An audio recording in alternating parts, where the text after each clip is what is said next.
The report arrived at the United States Army Historical Division in Karlsruhe, around 1946-32 German pages by a former general and British prisoner of war.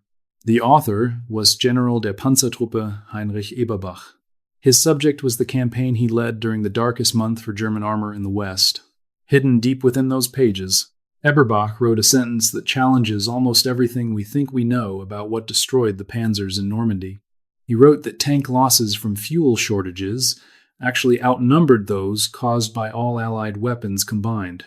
Not airstrikes, not American anti-tank guns, and not even the Sherman 75mm main gun. Not the fighter bombers German infantry nicknamed for the terror they brought. No, it was fuel, or the complete lack of it. The failure to move gasoline 200 kilometers from French railheads to Panzer engines just 6 kilometers from the front line. Eberbach was not one for self-pity or excuses.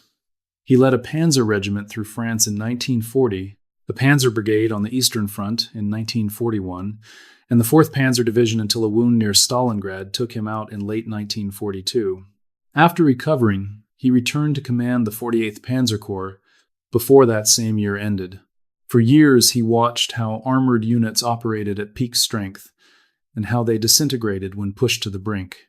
He knew exactly what tanks look like when destroyed by enemy fire, but he also knew what killed them when the cause was different.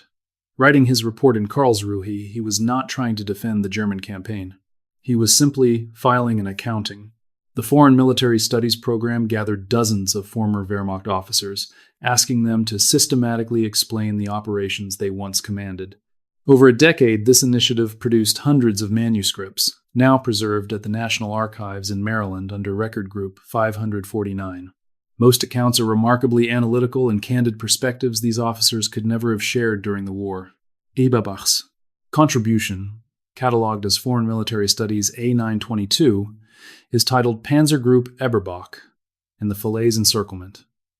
It spans 32 pages and features 3 illustrations. It covers what he calls the reasons for the German defeat between July 1st and August 20th, 1944. His warning about gasoline is what the entire document builds toward. What Eberbach saw in the summer of 1944, and his choice to document it, is the focus of our study today. Historically, the story of what crushed the German Panzer force in Normandy is usually told from above.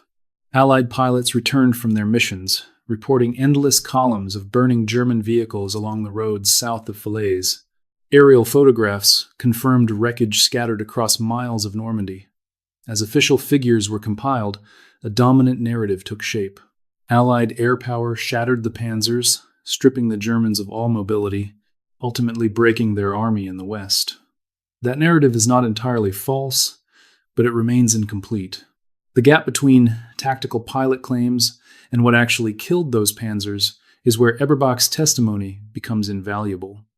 Yet, this gap remained largely unexamined by historians until researchers began analyzing captured German divisional records in the 1980s and 90s. Eberbach was born on November 24, 1895, in Stuttgart, then part of the Kingdom of Württemberg. He served as a frontline infantry officer in the First World War, earning a reputation as a highly capable, if quiet, leader. After the armistice, the downsized Reichswehr had no room for him, so he spent the interwar years serving in the Württemberg State Police.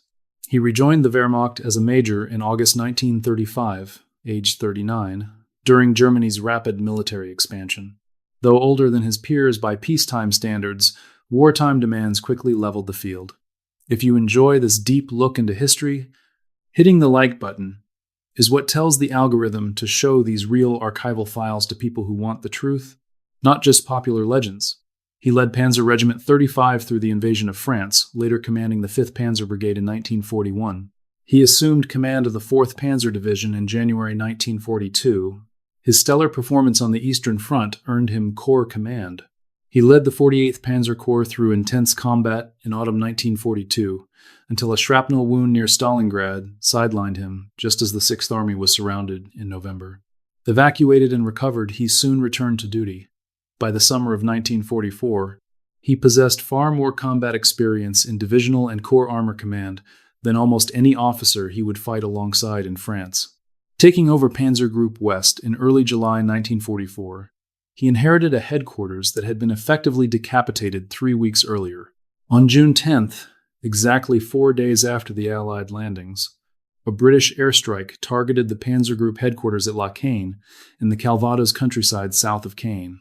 The strike killed 17 officers and wounded their commander, General Leo Gehr von Schweppenberg, and shattered their ability to function at the exact moment they needed it most.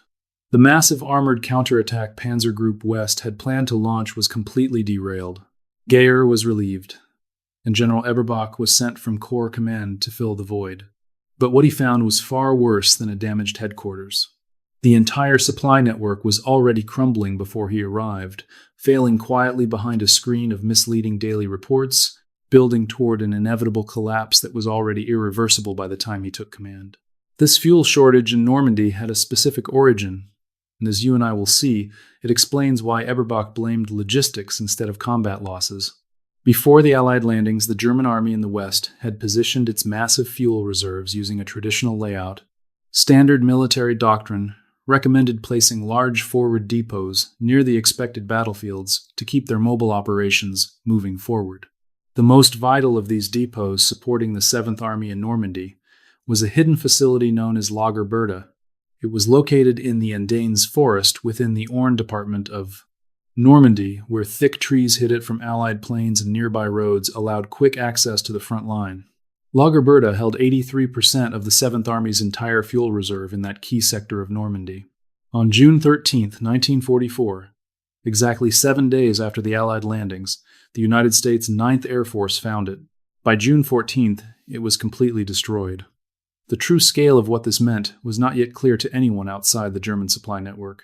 Losing a fuel depot a week into the fight did not instantly leave tanks stranded and silent on the roads. Instead, it slowly choked their options. Daily fuel allowances for the Panzer divisions were slashed, and then cut again. The crisis began in the supply ledgers long before it was visible on the battlefield, showing up as crucial counterattacks that arrived late because their fuel had to be scraped together from 3 separate divisional stockpiles or in the form of recovery vehicles that could not reach disabled tanks because the fuel allocated to recovery work had been redirected to keep the combat tanks moving for another 24 hours. The reserve meant to carry those divisions through the critical first weeks of battle literally went up in smoke in one afternoon. What replaced it was a desperate hand-to-mouth supply chain bringing fuel all the way from the Reich's deep interior by rail all across France to a road network that American and British fighter bombers actively targeted during every single daylight hour. Historian Russell Hart's 1996 study of German logistics in Normandy, titled Feeding Mars, The Role of Logistics in the German Defeat in Normandy, 1944, published in the journal War and History, reconstructed this collapse using captured German supply records from the 311 and 312 series. At the National Archives in Washington and Ultra-Intelligence Intercepts at Q, Hart built a timeline that, as we now know, those German commanders couldn't fully see back then. They were living the collapse from deep inside it. Hart, however, was reading secret documents they never expected the Allies to capture. Hart's research revealed that by mid-June 1944, high command at the OKW level knew the forward fuel crisis was critical.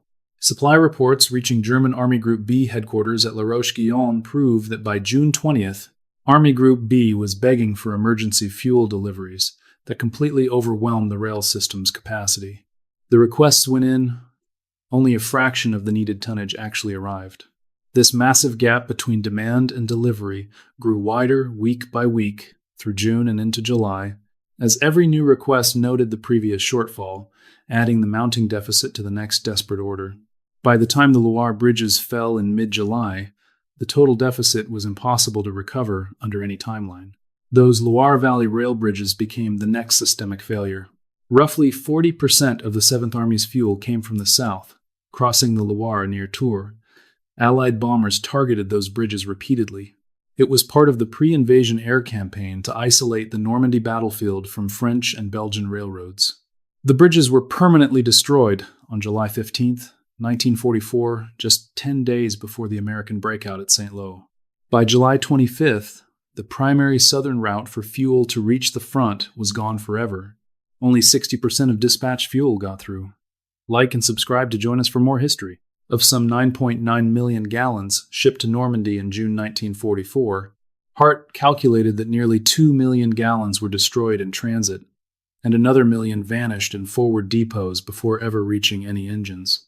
Consequently, the frontline troops received far less fuel than their standard operational guidelines demanded, and those charts assumed a mobile campaign with comfortable safety margins. This was a completely different struggle, especially after the afternoon of June 13th. Let us look directly at the actual numbers, and please subscribe for more history. The Panther, forming the backbone of German armor in Normandy, carried 720 liters of fuel.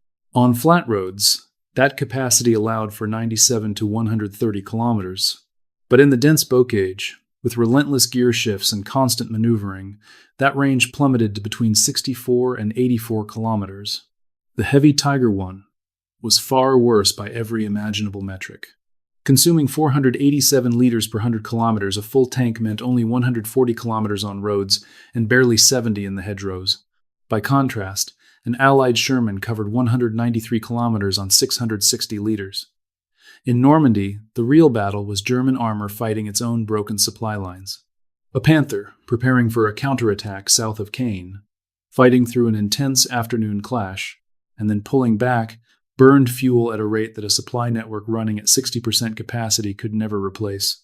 When logistics collapsed further, especially after the vital Loire bridges fell in mid-July, and plummeted even lower, as the American breakout severed the routes north and east of Mortain, stranded German tanks did not wait in neat staging areas for the next supply convoy.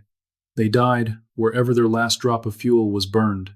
With resupply, trucks unable to reach them since no vehicle could survive daytime travel under constant pressure from 9th Air Force P-47 groups, Panzer crews faced a bleak choice: wait for capture or blow up their machine and walk. Most chose to walk.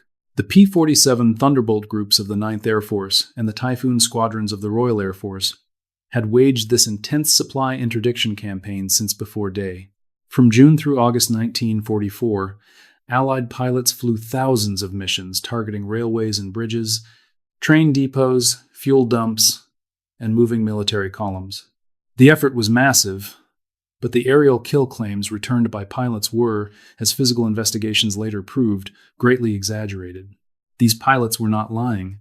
They reported what they saw: burning convoys, stalled columns, and failing German advances. Yet, as you will see, if you hit like, ground inspectors discovered a very different killing mechanism. A strategic fuel crisis compounded this tactical nightmare. The American 15th Air Force and British Bomber Command had targeted German synthetic oil refineries starting in May 1944, bombing processing plants at Luna, Politz, and Brux. By mid-year, German synthetic production collapsed to under 25% of its normal level. General Eberbach commanded a panzer force at the very end of a supply line, under attack from two directions. Simultaneously, the tactical bombing of routes leading to the front, and the strategic destruction of the industrial base producing the fuel.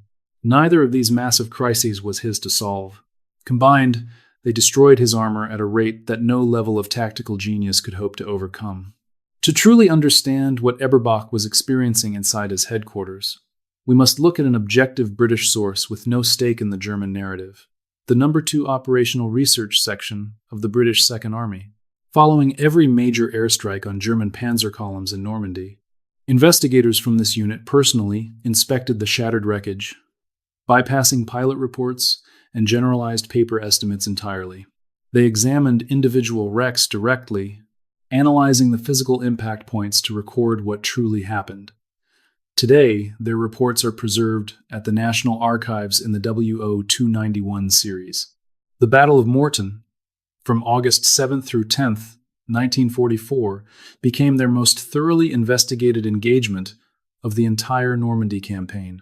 This was the desperate counteroffensive toward Avranches, ordered personally by Adolf Hitler against the direct advice of every commander on the ground.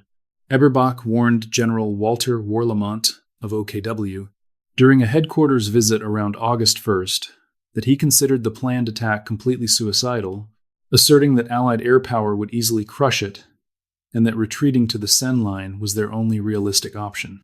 He delivered this stark warning directly to high command, Yet the offensive went forward anyway on Hitler's absolute orders. Predictably, Allied fighter bombers mercilessly battered the exposed German columns during all 4 days of combat.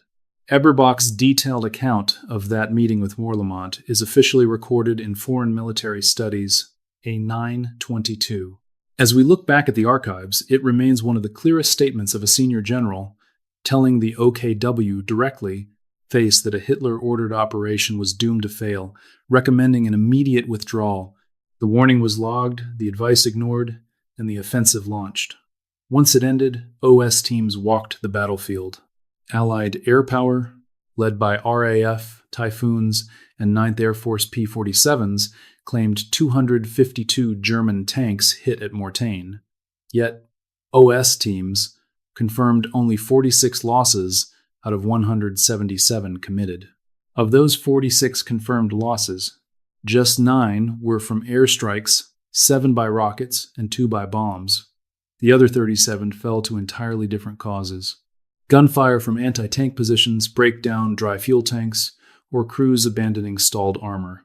Out of 177 German armored vehicles committed and 46 lost, a mere 9 were destroyed from the sky. To find what destroyed the other 37, we must look beyond the Allied pilot reports. Instead, it lies in German maintenance files and the physical logs of officers who inspected every wreck on foot to record the cause, in fuel logs showing which tanks ran dry before recovery, and in the actual OS ground surveys that systematically examined the physical wreckage. Those 9 air-killed vehicles are the only losses at Mortain that match up as confirmed kills on both sides simultaneously. This means the ratio of claimed air kills to confirmed kills at Mortain was 28-1. These pilots were not lying. They were simply reporting exactly what they saw: armored columns halting, vehicles burning, an entire advance collapsing. But a pilot pulling out of a low-altitude rocket run cannot see if his rockets actually destroyed the tank, or if it ran dry and was abandoned by a crew hearing the aircraft turning in for the kill. A burning tank looks completely identical from the air, regardless of what actually destroyed it. An armored vehicle scuttled by its own crew burns in precisely the same manner. The official Falaise pocket survey, compiled by a 21st Army Group OS team in mid-August, revealed this exact same trend across some 500 lost German tanks and assault guns. Of those, OS teams confirmed only 11 air attack kills. Roughly 1/3 of the destroyed trucks showed airstrike damage. Instead, the vast majority of these armored vehicles were scuttled by their own crews, abandoned without fuel on the roads, or knocked out by ground fire during the retreat. The OS surveyors inspecting these wrecks sought concrete physical evidence to determine the exact cause of destruction. They looked for anti-tank shell entries, rocket strike scorch marks versus internal fires, and blast damage restricted purely to the exterior rather than the engine bay. Yet the vast majority showed internal fires started by demolition charges, or structural damage that simply did not match direct hits from any weapon. Most were not actually destroyed by Typhoon wings or P-47 squadrons. They were lost because of choices made by their own crews when fuel vanished and orders to scuttle arrived. Ian Gooderson's 1998 study, Air Power at the Battlefront, Allied Close Air Support in Europe, 1943-45, published by Frank Cass, compiled all the OS survey data from the Normandy campaign and found this exact same pattern in every single engagement. Pilot claims exceeded actual wrecks by ratios of 2-1 in the best cases to nearly 50-1 in the Falaise pocket. Gooderson's core argument was not that Allied air power had failed. Rather, its real impact was at a level pilot claims never captured shattering supply networks and paralyzing German daylight movement. It forced German logistics onto dark night roads, where fuel consumption soared and delivery schedules completely fell apart. The Rommel action on July 29, 1944, stands as the most devastating fighter-bomber strike on German armor in the West, verified by ground survey. P-47 groups of the 9th Air Force, including the 405th Fighter Group, caught a German column trapped between Romy and Saint-Denis-Vetou in the bocage south of Coutances during the post-Cobra disintegration.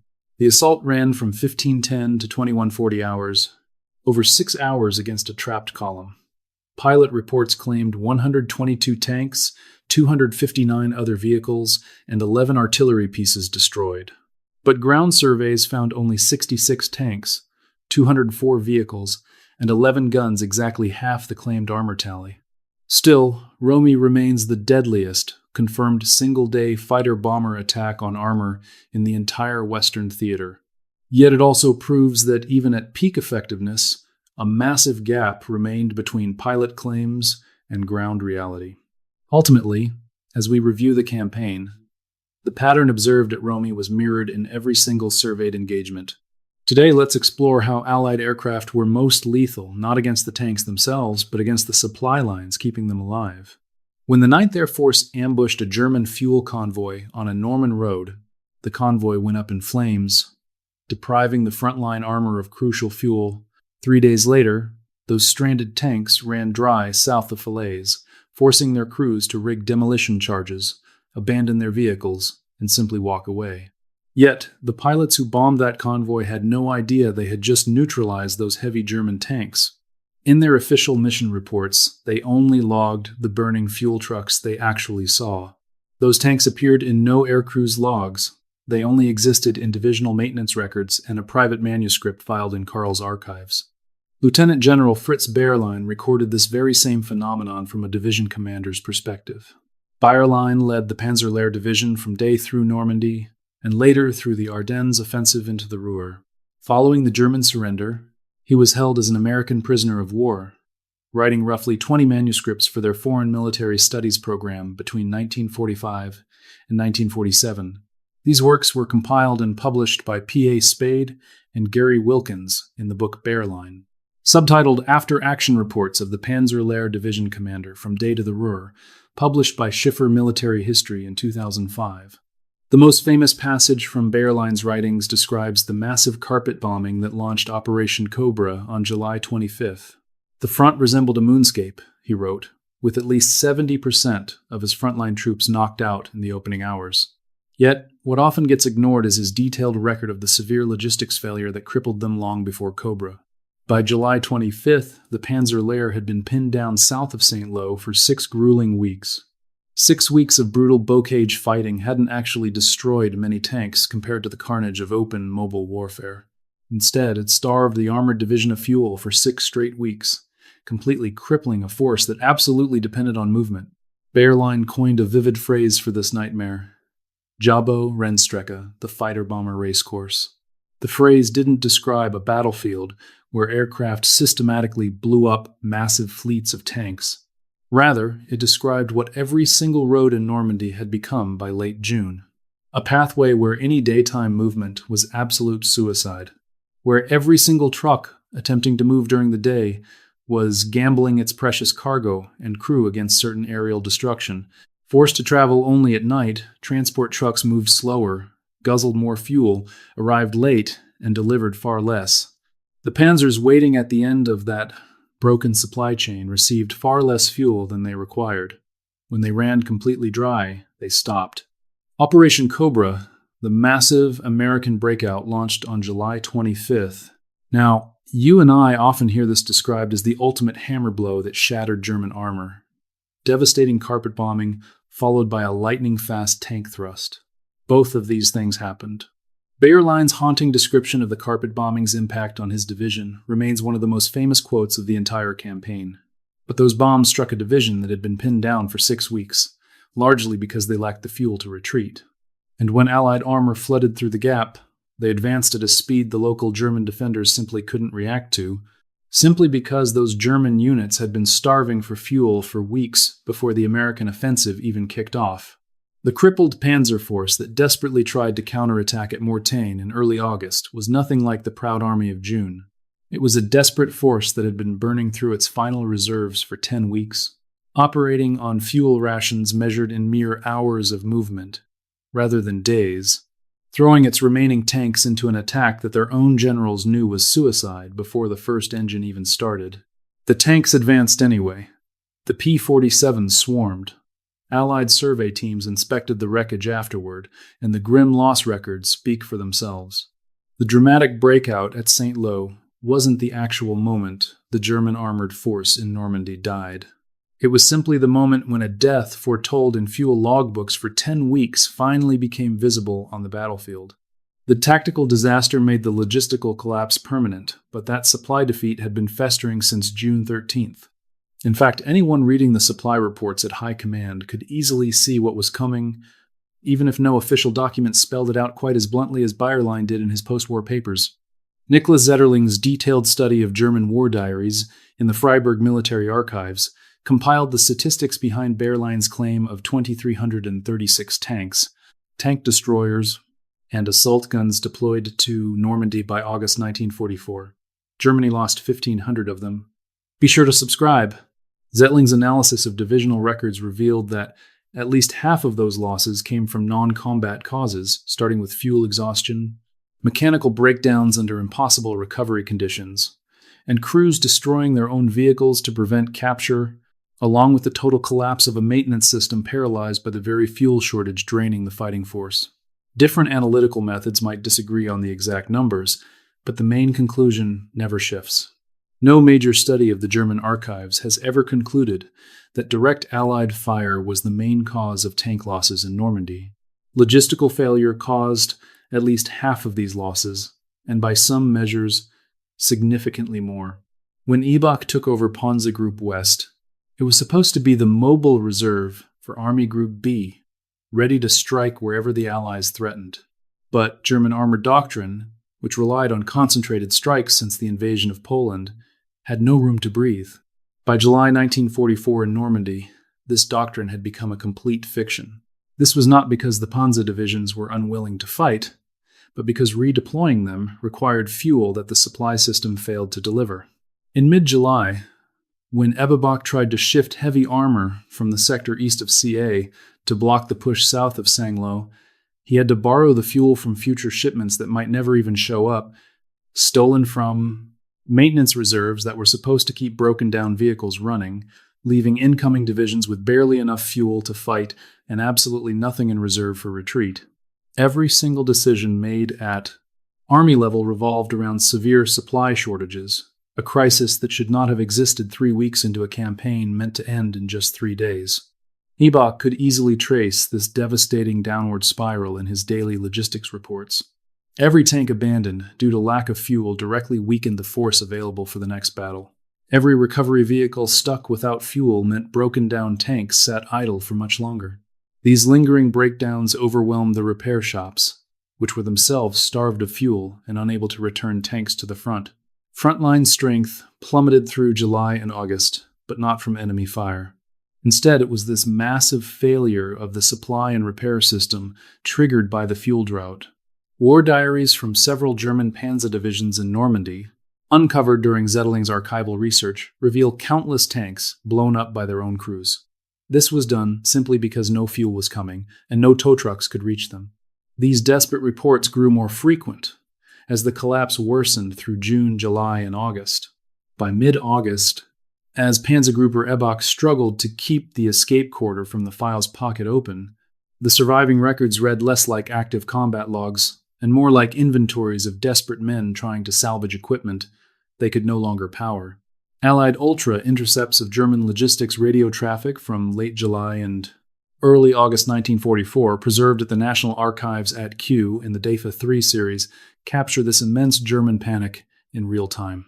Hart's article cites Ultra Intercept X L3649 from late July, where German supply officers noted that the Port Boule crossing on the Lisa was their last intact bridge to the south. The Allies deliberately spared the low-capacity bridge, realizing it was far more valuable as an intelligence source than as rubble. Subscribe for more history, because this intercept proves they understood the extreme severity of their own failure. Allied intelligence was analyzing the very same disaster in real time that Eberbach would write about 2 years later. German commanders in the West were fully aware of the supply crisis unfolding around them. The threat was clear from divisional staff all the way to OKW. Before the landings, René had warned that the supply lines in France were completely vulnerable to airstrikes. In May 1944, RML told visiting OKW officers that the battle for France would be decided right on the beaches on day one, knowing full well that Allied air power would completely paralyze the German army's ability to move and feed its forces. From his very first days in command, Eberbach watched the dwindling fuel reports confirm those exact fears. This crisis could not be fixed from within the campaign. To solve it, they needed a German air force strong enough to protect fuel trucks during the day, something Germany no longer possessed over Normandy by late June, or a total logistical overhaul. Leave a like if you agree, which required months they did not have. Allied forces destroyed major forward depots before the Germans could move their supplies, cutting key rail lines before alternatives could even be built. Daytime road movement became suicidal before German commanders could organize night convoys to make up for the losses. For Eberbach and the other German commanders in Normandy, they were left managing a disaster that could never be solved, only endured.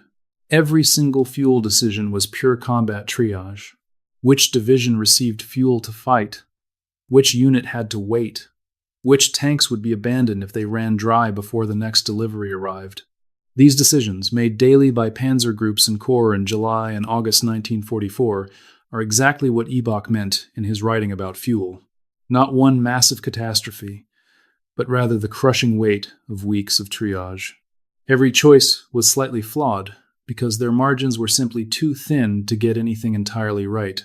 Subscribe now, and our next document from this archive will arrive in your feed. The record continues. What is analytically significant about Eberbach's claim, especially when measured against post-war research, is that it is not the excuse a defeated general usually offers. German accounts trying to clear their names in Normandy usually rely on a predictable set of excuses. They blame Hitler's meddling, Allied industrial dominance, and the total lack of German air support, all of which were genuine factors. Eberbach's manuscript mentions these points where they belong. But his fuel claim is structurally different. In his military tradition, logistical failures belonged to staff officers, not generals. A general writing to restore his reputation in 1946 would normally choose Hitler's orders or Allied industrial production as his main defense. Eberbach focused on fuel shortage, because that is what he actually saw, destroy his panzers. There is a second question regarding the manuscript's overall credibility. How much of Eberbach's 1946 Karlsruhe writings was accurate observation, and how much was self-serving hindsight, the judgment of a defeated commander trying to explain away failure while protecting his own bruised reputation? The question is worth raising because the Foreign Military Studies program produced massive self-justification alongside genuinely valuable historical testimony.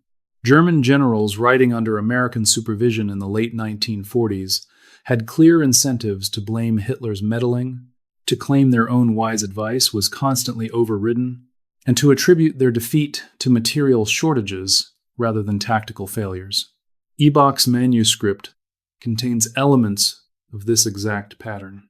His account of the Mortain conversation with Wehrmacht serves that purpose perfectly, claiming he gave the right advice at the right time only to be overruled. But his claim about fuel serves no such self-justifying function. This is not the kind of claim a general uses to make himself look good. It forced him to admit his own frontline units were starving for fuel, which is a direct admission that the supply chain he was responsible for had collapsed. It blames German defeat not just on Hitler's recklessness, which can easily be blamed upward, but to a logistical collapse belonging to the entire command structure he served, not just a single leader at the top. The honesty of this claim makes it highly credible, and post-war research confirmed it using records Eberbach never saw and evidence he could not access. Hart drew from captured logistics records, Zetterling worked from divisional war diaries, and Gooderson from the No. 2 Operational Research Section surveys. This convergence reveals something precise about the nature of the Allied victory in Normandy. The win was very real and total. By September 1944, the German army had been pushed from France in one of the absolute worst collapses in military history.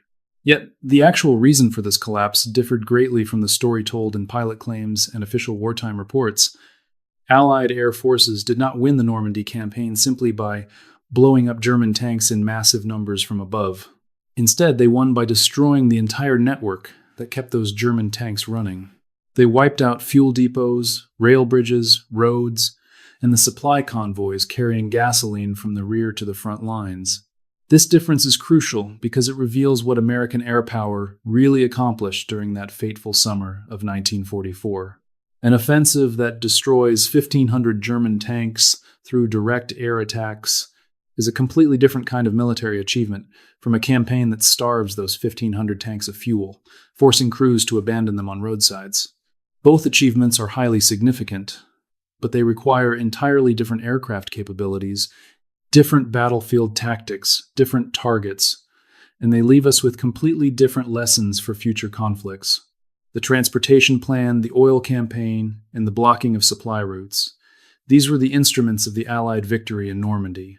And these tactics succeeded not by destroying panzers in battle, as combat reports claimed, but by starving them, just as General Eberbach described. He was a career soldier who spent his entire life studying what armored units needed in order to function. Writing his report for the Americans in 1946, he explained why the German armored force in Normandy had failed. He avoided any excuse that flattered himself or fit the comfortable post-war myths of the German military elite. Instead, he chose the explanation that was actually true. He had counted the tanks. He had studied the fuel records. He knew what the data proved. Hart used captured records in Washington. Zetterling studied division diaries in the Freiburg archives. Gooderson used the battlefield surveys at Kew. As we can see, these researchers on different continents analyzed completely different records. Yet, they all reached the same conclusion the general did while watching his logistics in 1944. German panzers were not being destroyed by American gunfire in the way official Allied battle reports claimed. Instead, they starved from a lack of fuel, which Allied air raids had wiped out before it could even arrive. The Panzer divisions, escaping the Falaise pocket in mid-August, were not destroyed primarily by direct clashes with Allied tanks. The real struggle of that retreat was between a logistical system failing for 10 weeks and the basic need of any tank to have fuel to move. By the time the pocket formed, many panzers trapped inside had only enough fuel for 1 or 2 short maneuvers. When those final movements were wasted holding the escape corridor instead of executing a clean retreat, the tanks reaching the roads east of Falaise were running on fumes. Once dry, the crews blew them up and walked away. Crews abandoned mechanically flawless tanks that had never been hit by Allied fire, simply because their fuel tanks were empty. The next morning, Allied pilots flew over those roads and counted the vehicles. The sheer scale of the abandonment was real. The roads east of Falaise and north toward the Seine were choked with wreckage. Trucks, half-tracks, artillery, staff cars, and tanks. These ruined columns stretched for miles.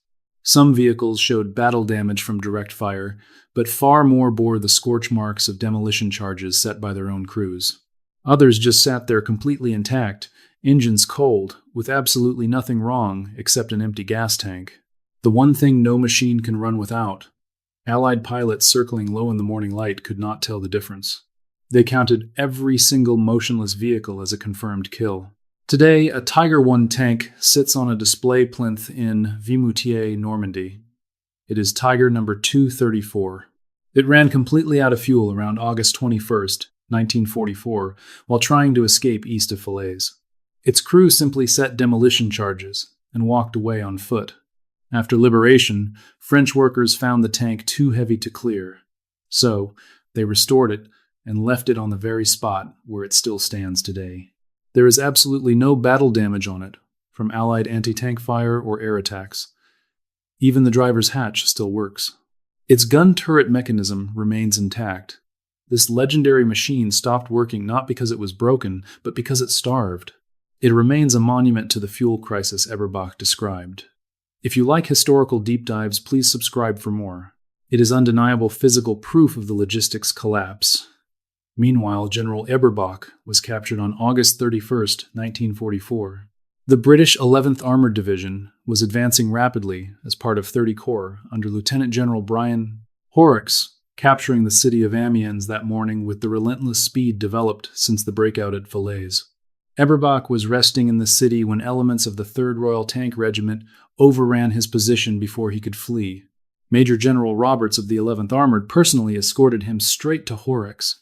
Anthony Beevor's famous historical book on D-Day, published in 2009, records that Eberbach was captured early that morning. By September, the British transferred him to Trent Park. This specialized British intelligence center was located in a secure country estate north of London, where high-ranking German officers lived in relative comfort while hidden microphones secretly recorded their most private conversations. The resulting archive, containing roughly 100,000 pages of secret transcripts, is preserved at Kew today in the WO208 series. Sönke Neitzel's landmark study, Tapping Hitler's Generals, published in 2007, drew directly from these transcripts. Yet, Eberbach's most shocking contribution to the Trent Park archives had nothing to do with fuel. On July 17, 1944, he was the final senior German officer to confer with Field Marshal Rommel before a British Spitfire strafed his staff car near Sainte-Foy de Montgomery, fracturing his skull. That afternoon, Rommel made it clear that Hitler had to be eliminated. Just 3 days later, the bomb detonated inside the Wolf's Lair conference room. Rommel survived, only to face a choice of public trial or private suicide in October 1944, a detail later revealed at Trent Park. Unaware that secret microphones were recording his every word, Eberbach repeated what Rommel told him.